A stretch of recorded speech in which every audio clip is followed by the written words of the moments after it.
Hey, it's Ryan from upfitsupply.com, and in this video we're going to be installing our WeatherGuard cargo stops on our WeatherGuard headache rack. Let's get started.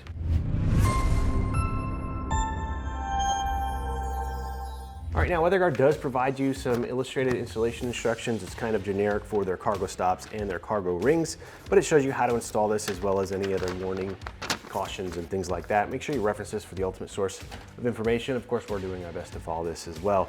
This is gonna be a pretty simple product. I'm not sure if this is going to come assembled like this or not, but essentially, you're gonna have this little square nut like this. It's gonna go into the top channel, and there's also gonna be a flanged little location like that that you're going to use as well. And for the cargo stops, you know, obviously you're gonna want this on top of the rack.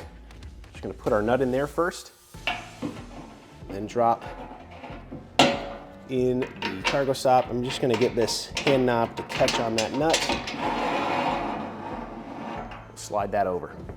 Same deal on this side, put the nut in first, and put in our stop. Then we can obviously put this wherever we want to. When we're ready to secure it,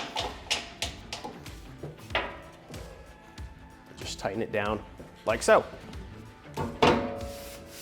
Mount whatever you need to through there. There's also like some hoops in here as well for tying things down and all that.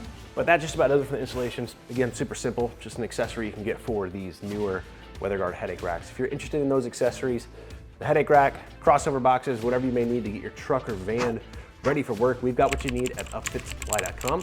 Hey, my name is Ryan. Have a good one.